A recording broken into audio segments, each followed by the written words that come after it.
Welcome to Watch Symposium. I'm Austin. So this is a response to Almus Quotch, who commented in one of my videos. I'll put the exchange in the description of this video so you can check it out. It's not like heated or anything, so it's not very entertaining. But basically, he brings up the question: is what's happening with Rolex and the price rises and what's happening on the gray market, is that a bubble?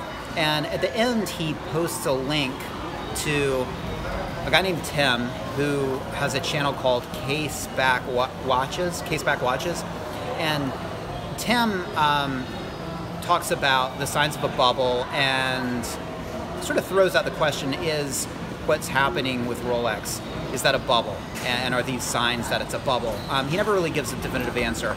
He just kind of goes through and talks about, is it a bubble? Now, they really limit what they're talking about, at least Tim does, to the modern Pepsi, the GMT Master 2 ceramic. So, does it apply to pre-owned watches? That's probably another video. Let's just talk about the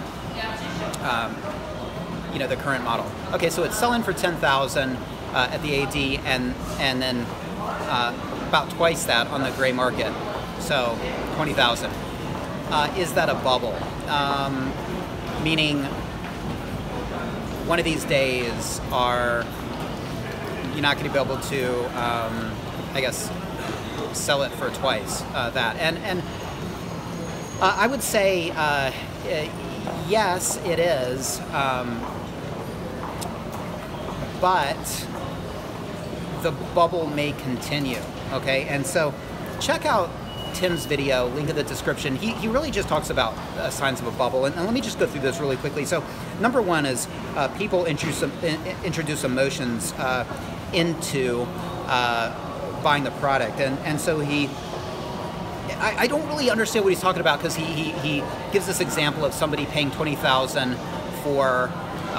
for this new Pepsi, and then somebody coming along and criticizing that and saying, and then the person responding saying, you're just jealous. Well, look, I don't see how that has to do with anything as far as whether this is a bubble or not. Look, people are paying way more than the GMT is worth, because it's worth it to them to have it quickly. And look, I mean, if you're making $1 million a year, then paying twice to have that watch is nothing. And I probably would do it. Maybe I would do it. I don't know. I want to say that I would have principles, and I wouldn't. But the fact is, who cares? You know, I mean, you want to get that watch, and so I don't think that's a sign of a bubble. Okay. So number one. Number two, that items, I guess, that tend to produce bubbles are not necessities. Yeah. That makes sense. Okay. Rolex is not a necessity, so I guess you could check that box off. But again, I don't think it really applies to, even though that's a sign of a bubble, I don't think it applies to this case. Bottom line, okay, let me just tell you right now, I don't think it's a bubble. Okay, I don't think it's a bubble. Number three, people outside the bubble get interested. Yeah, that possibly could be happening. I think more people are getting interested in Rolex. I mean, it's a household name, but as economies increase throughout the world, people start buying Rolexes. So yeah. Now, number four was, and these all come from Tim. Okay, check out link in the description to his video. But he lists number four, signs of a bubble, as comparing like with like.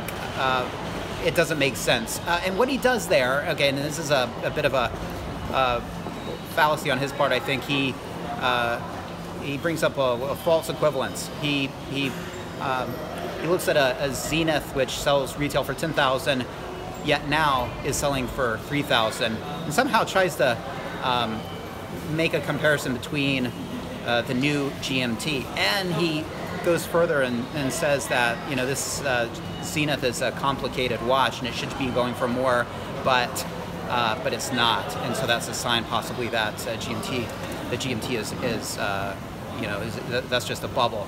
I think that's again, I think that's a fallacy right there. And watches don't sell because they're complicated. They there's a lot more reasons. You know, what the brand means to somebody, its historical significance, how much it says "fuck off" to other people. So, yeah, bringing up the zenith, I didn't really see that as like a useful comparison. But number 5, you can't explain the price to people outside the bubble. All right, so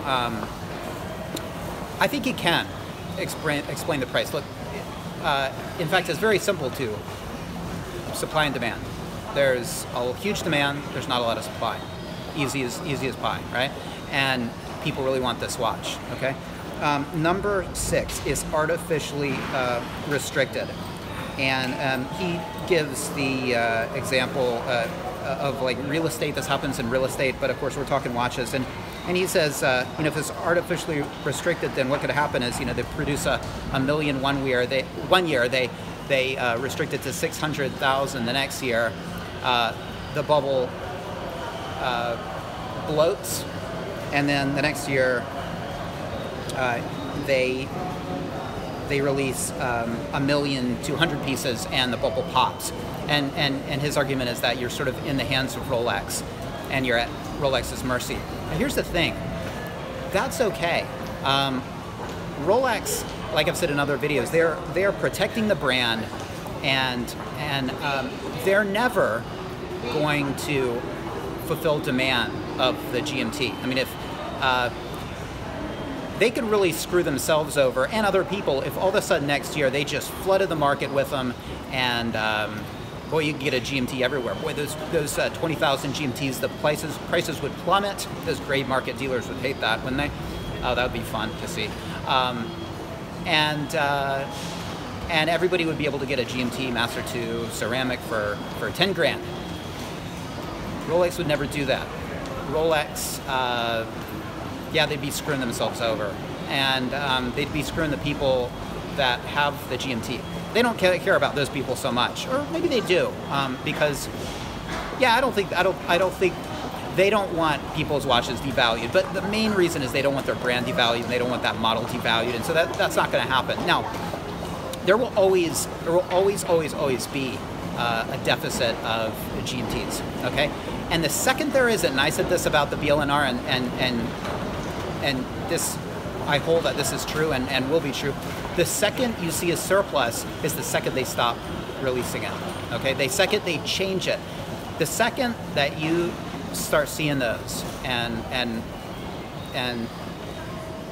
supply is catching up with demand, all of a sudden they're going to stop making them, and you're going to see a Coke come out. All right, so they will manipulate the market like that. And yeah, you are in the hands of Rolex, but you're in good hands with Rolex.